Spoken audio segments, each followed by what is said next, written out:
So, what do you think corporate innovation is? Corporate innovation is the... What's up, everyone? My name is Indra. I'm Wesley. And welcome to our show, What's Up? You get the bag and fumble it, you get the bag and fumble it. You get the bag and fumble it, I get the bag and flip it and tumble it. Straight off the lot. Today, we're gonna find out what's up with all these corporate innovation centers. I swear, there's like 20 of them in Tech Square. All right, hold up. I think we should talk about what the word corporate innovation actually means. Companies operate by running proven business models. What this looks like is they take inputs like raw materials and human capital and convert those to goods and services that they sell to their customers for payment.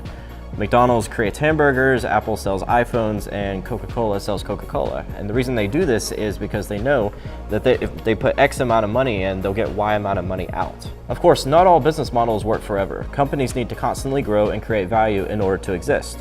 This oftentimes requires them altering certain business lines or changing the business model entirely. Over the last couple of decades, companies have had to innovate faster than ever before in order to keep up with the other companies. New technologies, new platforms, new business models, new consumer preferences, new competition. If companies don't adapt and change, they fail. That's where corporate innovation comes in. A lot of companies realized that they couldn't always rely on existing teams to constantly innovate and venture into new territory for their businesses. That's why they created separate innovation teams to focus purely on that instead. And if these new innovation teams were going to succeed, they would need exposure to different technologies and environments, they would need different types of people, and they would need to be exposed to different ways of thinking. That's where the idea of a separate corporate innovation center was born. But we still don't know exactly what they are and what they do. What do companies expect to get out of them? And how do they measure success? How do they operate differently and recruit differently? To find out, we're going to need to talk to some companies. That's why we interviewed 3 different companies that have opened up innovation centers right here in Tech Square: AT&T, Delta, and the Home Depot. And we asked them the question that it's probably on most of our minds. What do you do? Yeah, so we opened OrangeWorks, our innovation center, in January of 2015 with really 3 goals in mind. The first was to evaluate emerging technology, anything that could potentially disrupt or impact the retail industry in the next 3, 5, 10 years. And then on top of that, establish a very strong talent pipeline within the Atlanta technology community, specifically on Georgia Tech's campus. In general, what the foundries do is we build prototypes and proofs of concept. And the goal is to be able to turn that around faster than the historical telephone companies, labs, and project teams have been able to do in the past. Most innovation centers just want to generate ideas. What we want to generate is stuff that actually works. We focus here at the Hangar on research, design, and technology that innovates the travel journey for our customers.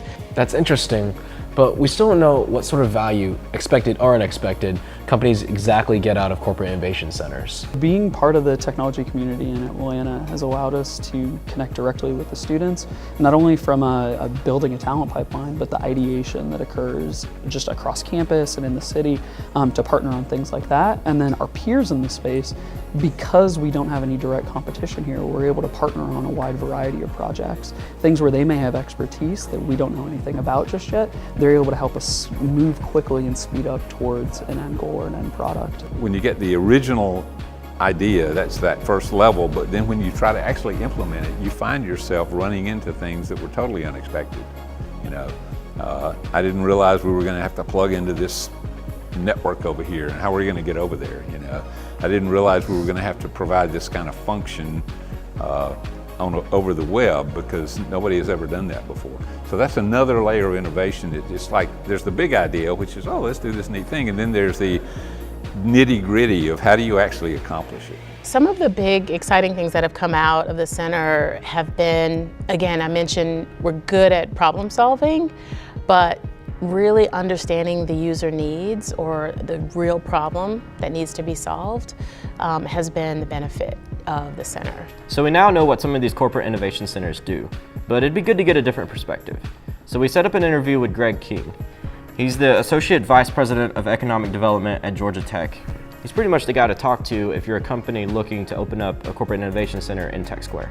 Why do corporate innovation centers come specifically here to Tech Square? Like, just why do companies come here? Well, so I think it's for a couple of reasons. One is the location. So you have wonderful access to students, faculty, the research that's happening here at Georgia Tech, and then literally hundreds of startups within just a few blocks. And one of the things that we see with our corporate partners is them being able to do rapid experiments and iterate around that problem solving. And being in an environment like this where they can learn from each other, where they can learn from startups, and where they can bring students and faculty in, really allow them to do that in a much faster pace. Corporations today realize that they need to move faster to keep up. Over the past decade, we've seen companies like Kodak, Yahoo, Blockbuster, BlackBerry, and all these other companies that failed get disrupted by new companies and startups that were able to move faster than they could. Now these large companies are pouring resources into R&D, acquisitions, and corporate innovation so that they can stay relevant in the future.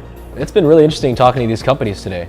Now we understand the value that these innovation centers bring, what they do, and why they're designed the way they are. There's only more of them coming to Tech Square, so we'll have front row seats to the show. All right, that's it for this episode of What's Up. Catch up on other episodes for interesting news, events, technology, and trends in Tech Square, Atlanta, and beyond. Hey, you said the whole phrase. Nice.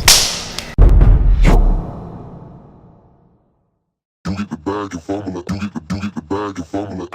You get the bag and fumble it. I get the bag and flip it and tumble it. Straight off the lot, 300 cash, and the car came with